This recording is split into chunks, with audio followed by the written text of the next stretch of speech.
Assalamualaikum warahmatullahi wabarakatuh. Alhamdulillah. Catatan Fana kali ini di part 11. Saya ingin membagikan catatan saya perihal tawaf di dalam kitab diri. Sebelum pembahasannya dimulai, sebaiknya sudah menonton video sebelumnya dari awal supaya tidak gagal faham. Oh ya, masih ingat, di part 9, saya membahas seorang maestro musik Indonesia yang bermakrifat dengan menggunakan syair lagu. Lirik lagu beliau perihal tawaf pun ada yang cocok dengan pembahasan di part 11 ini. Judul lagunya, Di Sudut Rumahmu.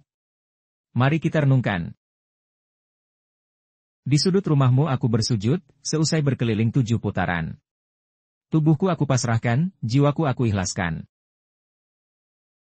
Di multazam aku rentangkan doa, memohon ampun dari timbunan dosa. Sujudku aku rekatkan. Air mataku tak tertahankan, dan aku tumpahkan. Di sini, aku merasa kecil dan tak berarti.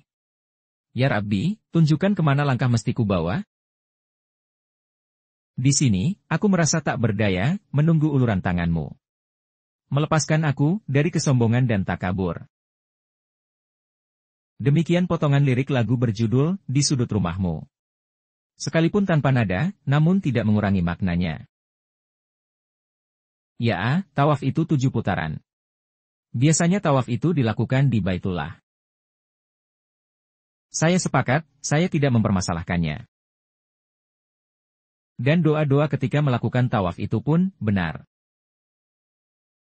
Saya sepakat, alhamdulillah. Hakikat tawaf, sebuah perjalanan mencari eksistensi Allah Subhanahu wa Ta'ala di dalam kitab diri. Hanya sekedar gambaran, saya tidak perlu menuliskannya ulang, karena sepertinya sudah pernah menuliskan di video lain. Semalam, pukul 2:30 pagi. Dilema part 2. Saya melihat asap duhon itu lagi. Asap yang muncul dari api neraka. Gugusan bintang-bintang itu gemerlap di malam hari. Namun, akan menghilang di pagi hari. Al-Lata, Al-Uzza, dan Manah itu ada di mana-mana. Bagaimana memerangi berhala? Kalau tidak dapat mengenal berhala-berhala itu sendiri? Saya harus berbuat apa? Bagaimana saya menjelaskannya? Baiklah, saya mulai dengan tawaf. Tawaflah dengan membawa bekal yang cukup, sebaik-baik bekal adalah ketakwaan. Tawaf putaran pertama. Hendaknya manusia selalu memperhatikan perintah dan larangan Allah Subhanahu wa Ta'ala. Mengenali dan melawan hawa nafsu. Tawaf putaran kedua. Menegakkan syariat dengan ketabahan dan kesabaran. Mengenal tauhid dan menerapkannya. Tawaf putaran ketiga. Tidak sombong dengan kelebihannya. Sabar menghadapi ujian. Tidak menyimpan dendam. Tawaf putaran keempat. Punya semangat belajar, sehingga bisa menguasai beberapa ilmu pengetahuan. Memiliki kegigihan dan bertindak tegas. Tawaf putaran kelima. Menyampaikan, berdakwah dan diplomasi. Sikap santun berdakwah perlu dikedepankan, untuk menghindari perdebatan yang tidak perlu. Tawaf putaran keenam. Mencari keridoannya dengan makrifatullah. Anugerah itu akan digunakan untuk bekal di tawaf ketujuh. Tawaf putaran ketujuh. Memaknai, mengenali, mencari berhala dan memeranginya. Rela berkorban untuk kepentingan agamanya. Entah itu berkorban waktu, pikiran, maupun harta benda. Setelah tawaf 7 putaran, yang sesuai lirik lagu di awal video part 11 ini. Lalu, apa yang dilakukan setelah 7 putaran? Setelah berkeliling 7 putaran, tubuhku aku pasrahkan, jiwaku aku ikhlaskan. Di multazam aku rentangkan doa, memohon ampun dari timbunan dosa.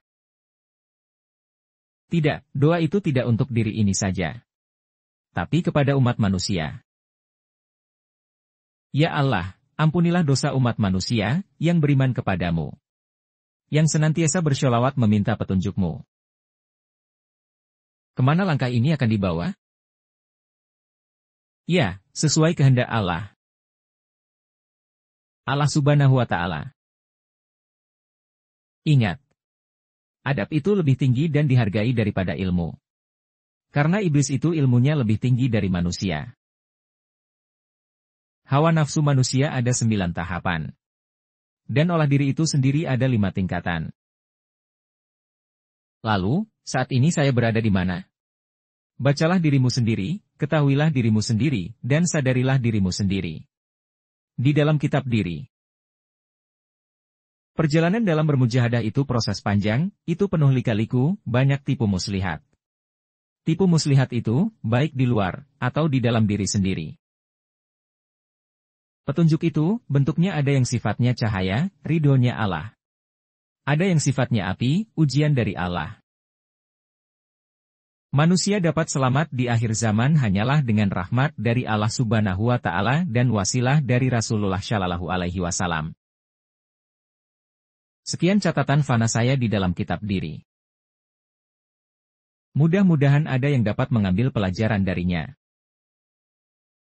Kalau memang tidak berguna, tak apa, ambil saja hikmahnya.